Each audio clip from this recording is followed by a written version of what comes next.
샬롬, 하나님의 크신 평강을 전합니다. 한 주간도 건강하셨습니까? 코로나 질병이 다시 대도시를 중심으로 크게 번지고 있는데 우리 익산에는 그래도 2단계 방역할 수 있게 된 것 참 감사하게 생각을 합니다. 무엇보다도 우리 주님의 돌보심이 사랑하는 우리 사랑의 동산교회 가족들, 가정들마다 늘 함께 하셔서 강건하시기를 기원드립니다. 이제 7월 18일 주간 가정예배 다 함께 시작하도록 하겠습니다. 오늘은 29과 사명을 다할 때 강건한 삶이 된다라는 주제로 함께 은혜 나누시겠습니다. 먼저 사도신경으로 우리의 신앙을 고백합니다. 나는 전능하신 아버지 하나님 천지의 창조주를 믿습니다. 나는 그의 유일하신 아들 우리 주 예수 그리스도를 믿습니다. 그는 성령으로 잉태되어 동정녀 마리아에게서 나시고 본디오 빌라도에게 고난을 받아 십자가에 못 박혀 죽으시고 장사된 지 사흘 만에 죽은 자 가운데서 다시 살아나셨으며 하늘에 오르시어 전능하신 아버지 하나님 우편에 앉아 계시다가 거기로부터 살아있는 자와 죽은 자를 심판하러 오십니다. 나는 성령을 믿으며 거룩한 공교회와 성도의 교제와 죄를 용서받는 것과 몸의 부활과 영생을 믿습니다. 아멘. 찬송가 336장 환난과 핍박 중에도 다 함께 찬송하십니다.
오늘 주신 하나님의 말씀입니다. 신약성경 디모데후서 4장 16절로 18절 말씀, 본문 말씀을 제가 올려 읽겠습니다.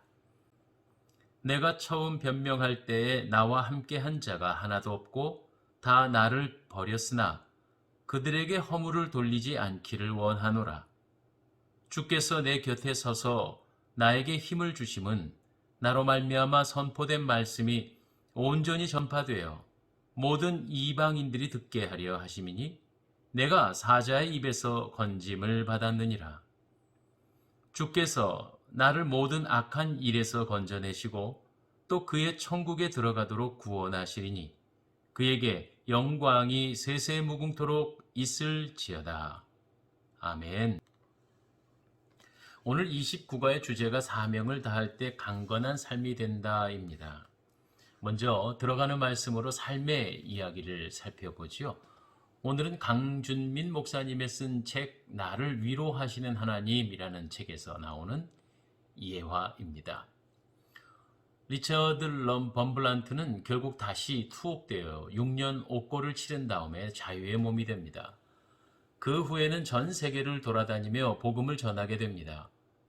그는 루마니아 공산 치하에서 투옥된 성직자들이 고난을 이겨낼 수 있었던 것은 오직 7가지의 약초 덕분이었다고 말합니다. 그것은 자족, 상식, 회개, 그리스도의 고난에 대한 묵상, 고난의 재정의, 고난의 한계성에 대한 신념, 그리고 희망이었습니다. 그가 말한 고난의 재정의는 고난의 의미를 부여하는 것입니다. 고난을 천국에 들어가기 위한 준비로 여겼고 거룩함에 이르는 하나님의 선물로 여겼습니다. 고난의 한계성에 대한 신념은 진리를 따르는 자의 삶을 어느 누구도 막을 수 없다는 믿음이었습니다. 그들이 가졌던 희망은 인생의 수레바퀴가 지금 그들을 감옥에 가두었으나 내일은 그들을 왕좌에 오르게 할 수도 있다는 것이었습니다. 아멘. 이제 오늘의 본문 말씀 디모데후서 4장 16절로 18절 말씀으로 우리 함께 말씀을 묵상하도록 하겠습니다. 아시는 것처럼 디모데후서는 바울 사도의 마음이 잘 드러나 있는 편지입니다. 그의 아들과 같은 제자 디모데에게 하나님을 섬기는 법, 교회를 잘 돌보는 법 등을 전수해 줄 의도로 쓴 편지이죠. 그래서 이른바 목회서신이라고 합니다.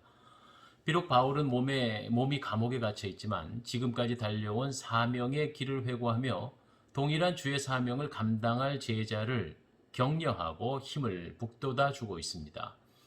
주변의 여건은 그의 마음을 약화시키고 육신을 곤고하기에 충분했지만 그는 주 안에서 강건한 삶을 살고 있음을 고백하며 제자 디모데를 격려합니다. 어려운 환경 중에서도 사명을 붙잡고 사는 믿음은 과연 어디에서 비롯된 것일까요? 첫 번째, 사명자는 주위 환경 때문에 좌절하지 않습니다. 바울은 지금 감옥에 수감 중입니다. 당시의 패권 국가인 로마의 군사력뿐 아니라 잘 정비된 법체계도 유명했습니다. 하지만 바울이 재판받을 때 그의 편에 서서 변호해 줄 사람이 없었습니다. 황제 숭배 사상이 퍼진 로마에서 유일하신 하나님과 그의 중보자이신 예수 그리스도를 전하는 바울을 변호하는 것은 무척 어려운 일이었습니다. 홀로 서서 거대한 로마 제국과 맞서다가 수감당한 바울은 참 고독했을 것입니다. 그의 선교의 열매는 사람들인데 그때 당시에는 그에게 아무도 그의 곁에 없었습니다. 두려움 때문이었는지 모르겠지만 바울도 오늘 본문의 말씀에 다 나를 버렸다라고 표현합니다. 적지 않은 상처가 되었을 것 같습니다. 사람들의 배신, 감옥의 환경, 그리고 고립되어 있는 그의 처지는 낙심하기 충분합니다. 그렇지만 바울은 좌절하지 않았습니다. 그를 저버린 사람들에게도 허물을 돌리지 않기를 원한다고 말합니다. 이미 그의 마음에는 용서한 것이죠. 어떻게 이런 일이 가능할까요? 주님, 오직 주님만은 바울을 버리지 않았기 때문입니다. 세상의 모든 것이 다 사라져도 주님만 계시면 혹독한 환경을 능히 감당하며 좌절하지 않는 힘이 주어질 줄 믿습니다. 두 번째입니다. 어떻게 바울은 어려운 환경 속에서도 사명을 붙잡고 믿음이 흔들리지 않았을까요? 두 번째는 주님이 주시는 힘으로 사명을 견고히 붙잡았습니다. 바울은 주님이 내 곁에 서서 힘을 주셨다고 고백합니다. 곁에 서다라는 말의 어원적 의미는 돕기 위해서 옆에 가까이 붙다, 가까이 서다 이런 뜻이랍니다. 또 힘을 주셨음은 강건하게 하셨다 하는 의미를 담고 있습니다. 모두들 그를 버리고 외면한 것 같은 외로움의 때에 주님의 임재를 더욱 강력하게 체험한 것입니다. 능력 주시는 자 안에서 모든 것을 감당할 수 있음을 바울은 체험하고 있습니다. 빌립보서 4장 13절 말씀이죠. 바울은 위축되지 않고 법정에서 증언했고 수감 중에 담대했습니다. 그의 그러한 태도는 그가 이방 땅 곳곳마다 갈 때 선포한 말씀 속에서 그의 진정한 마음이 보여집니다. 그의 담대함은 환난 당한 성도들에게 사자의 입에서도 건지실 하나님에 대한 믿음을 심어 주었을 것입니다. 그가 당하는 환난 속에서의 담대함은 지금 또한 역시 위축되어져 있는 성도들에게 믿음이란 무엇이고 주 안에서 강건함이 어떤 것인가를 보여주는 산 증거가 됩니다. 우리도 사명을 감당하다가 종종 환난을 당할 때에 주님은 분명히 세상이 감당할 수 없는 알지 못하는 새 힘을 주심을 우리는 잊지 말아야 할 것입니다. 세 번째입니다. 바울은 어떻게 그런 어려움 가운데서도 믿음을 지킬 수 있었을까요? 성도는 천국 소망을 갖기에 누구보다 담대하다는 사실입니다. 지금 편지를 쓰고 있는 시기는 바울의 2차 전도 여행 후에 감옥에 투옥되어 있는 시기로 알려져 있습니다. 바울은 조만간 죽음이 가까움을 예상하고 있죠. 하지만 그 말 속에서 죽음에 대한 두려움이나 어둠의 그림자가 전혀 느껴지지 않습니다. 오히려 천국에 대한 소망이 강력하게 나타납니다. 그는 늘 주님이 가르쳐 주신 기도를 묵상했는지 모릅니다. 주께서 그를 모든 악한 일에서 건져 주실 것을 확신했기 때문입니다. 또 그는 그의 죽음이 헛되지 않고 결국 천국에 이르는 길임을 확신하면서 주께서 그의 천국에 들어가도록 구원하실 것이라고 하는 소망을 이야기하고 있습니다. 하나님에 대해서 원망이 아니라 영광을 세세에 무궁토록 돌리고 있습니다. 건강한 신앙인의 삶은 종말론적 비전이 있을 때 가능합니다. 끝이 있음을 알고 달려가는 자는 마지막 경주를 할 때에 더욱더 힘을 냅니다. 이제 진정한 쉼과 안식이 있고 그리고 상급이 기다리고 있음을 알기 때문입니다. 성도들은 모두 이 소망을 가지고 살아야 합니다. 이 세상 전부가 아니라 우리가 사는 세상은 하나님 나라로 가는 길목이며 여행 중이라는 사실을 명심해야 합니다. 천국의 소망과 비전이 분명할 때 세상의 미혹과 위협을 넉넉히 이겨낼 줄 믿습니다. 함께 나눈 말씀을 되새김하는 은혜 나누기를 살펴보겠습니다. 세 가지 질문을 함께 나누겠습니다. 첫 번째 질문은 나의 달려갈 길을 방해하는 대적, 외적인 환경들은 어떤 것들이 있을까 하고 생각해 보는 것입니다. 속담에 핑계 없는 무덤은 없다는 말처럼 내가 감당할 시험 앞에는 늘 방해 요소들이 있기 마련입니다. 그런 외적인, 내적인 요소들을 꺼내놓은 것부터가 해결의 시작점입니다. 복잡해 보이는 문제 같아도 막상 꺼내놓으면 정리가 되고 그 사실, 실체를 보게 됩니다. 그리고 해결의 실마리가 보이게 되죠. 함께 열린 마음으로 우리들의 문제를 하나님 앞에 솔직하게 꺼내놓고 기도하는 것입니다. 두 번째, 하나님이 주시는 힘으로 난관을 극복한 사례들을 나누어 보십시오 했습니다. 나의 삶에 심겨진 간증은 주위 사람들에게 큰 영향력이 있기 마련입니다. 어떻게 위기를 극복했는지, 그 과정에서 하나님이 일하시는 것, 그리고 깨달은 바가 무엇인지 진솔하게 나누어 봅니다. 그럴 때 나뿐만 아니라 함께한 성도들의 크고 작은 간증 속에서 더 큰 풍성한 은혜가 임하게 되죠.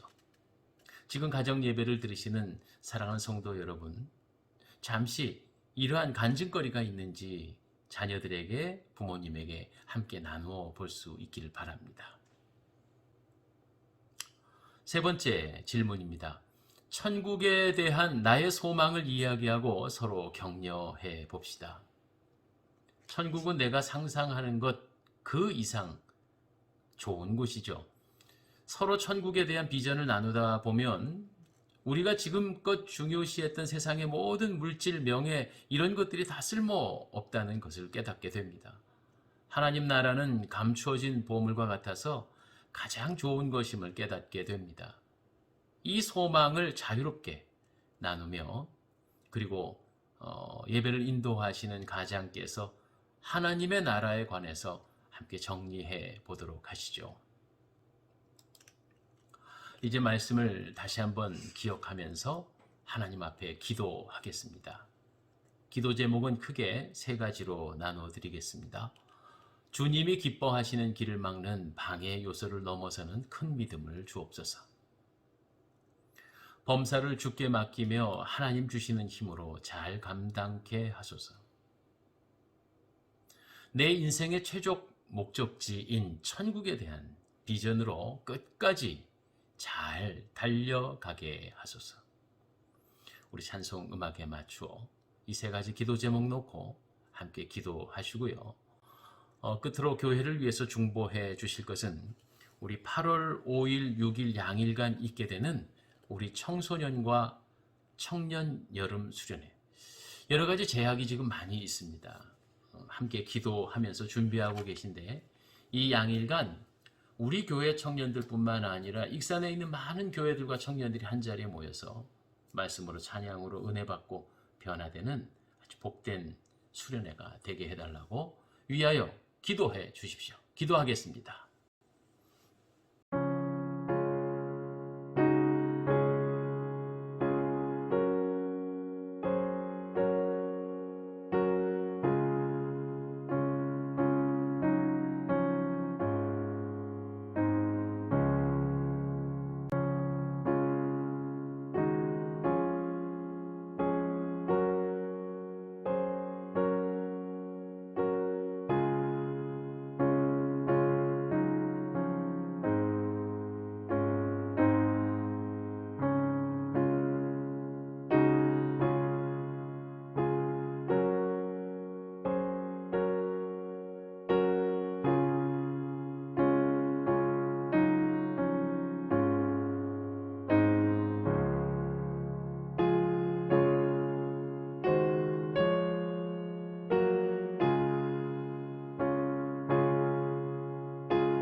아멘.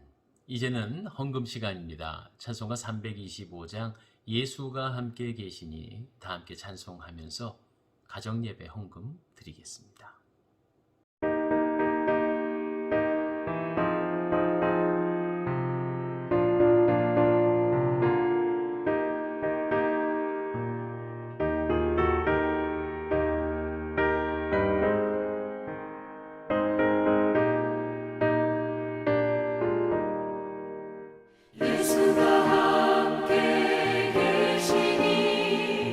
시험이 오나 겁없이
심판하실 때 잘했다 칭찬하리니 이러한 상급 받도록 예수를 위해 삽시다. 날마다 주를 섬기며 언제나 주를 기리고 그 사랑 안에 살면서 딴 길로 가지 맙시다.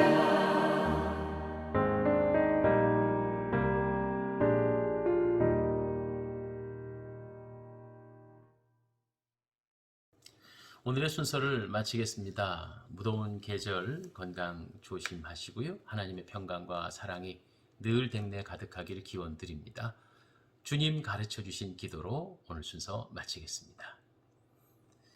하늘에 계신 우리 아버지, 아버지의 이름을 거룩하게 하시며 아버지의 나라가 오게 하시며 아버지의 뜻이 하늘에서와 같이 땅에서도 이루어지게 하소서.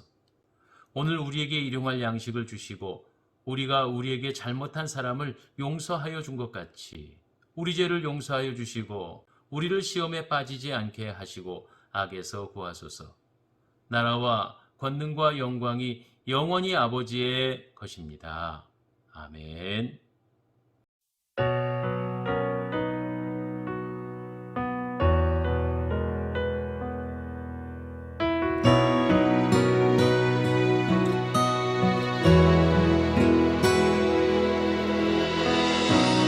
내 삶의 소망 내가 바라